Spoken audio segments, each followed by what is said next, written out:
வாழ்க்கை ஒரு நதி மாதிரி. சில நேரம் வெண்மையா பாயும், சில நேரம் சீறி பாய்ந்து எல்லாத்தையும் அடிச்சிட்டு போகும். திடீர்னு வந்த வெள்ள தூள சிக்கிக்கிட்ட 2 குட்டி எறும்புகளை பத்தின ஒரு கதையை நான் உங்க கூட பகிர்ந்துக்க விரும்புறேன். ஒரு எறும்பு பிடிவாதமா கோபமா நதியை தடுக்க முயற்சி செஞ்சது. அது நீரோட்டத்துக்கு எதிரா போராடிச்சு, கத்திச்சு, நீ என்ன கொண்டு போ விடமாட்டேன்.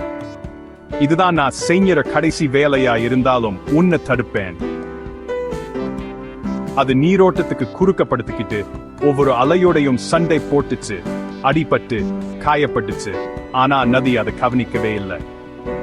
நதி பாட்டுக்கு வேகமா போய்கிட்டே இருந்துச்சு. அதோட எல்லா வலியும் போராட்டமும் அப்படியே அடிச்சிட்டு போச்சு. இன்னொரு எறும்பு அது வேற பாதையை தேர்ந்தெடுச்சு.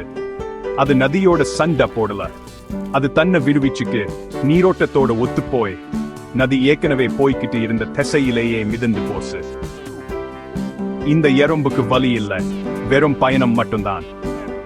நதிக்கு 2 எறும்புகளையும் தெரியாது. அதோட போராட்டத்தையோ அல்லது சரணாகதியோ பத்தி கவலைப்படல.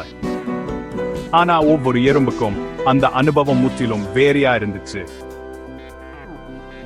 ஒரு எறும்பு எதிர்த்து போராடி துன்பத்தை மட்டுமே சந்திச்சது, இன்னொன்று ஏற்றுக்கொள்வதில் சுதந்திரத்தை கண்டுச்சு. சில நேரம் வாழ்க்கை நம்மளால கட்டுப்படுத்த முடியாத சூழ்நிலைகளில் தள்ளிவிடும். நாம் ஒவ்வொரு நீரோட்டத்தோடையும் சண்டை போடலாம் அல்லது நீரோட்டத்தோட போகலாம். நம்ம சக்தியை சேமிக்கலாம், மேலும் அந்த பயணத்தில் அமைதியை கண்டியலாம். போராட்டம் வாழ்க்கையின் ஒரு பகுதி. ஆனா சில நேரம் உண்மையான பலன் எப்போ விட்டு கொடுக்கணும்னு தெரிஞ்சுக்கிறதான்.